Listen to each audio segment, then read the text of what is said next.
মসজিদে আকসাকে হেফাজত করবার জন্য 57টি মুসলিম দেশের সম্মিলিত সেনাবাহিনী নিয়োগ করো।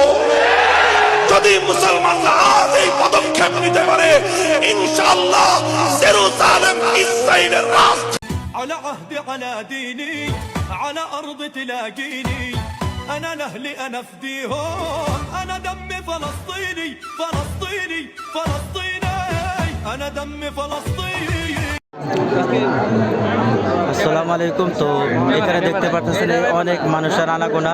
এখানে আসলে আজকের মূল উদ্দেশ্য হচ্ছে যে আমাদের একটা সমাবেশ গড়ে তোলা, যে সমাবেশের মাধ্যমে আমরা এই গাজার পক্ষে আমরা অনেক আন্তরিকতা প্রকাশ করব। আর এই সমাবেশের মাধ্যমে যদি তাদের কাছে আমাদের এই বার্তা পৌঁছে যায়,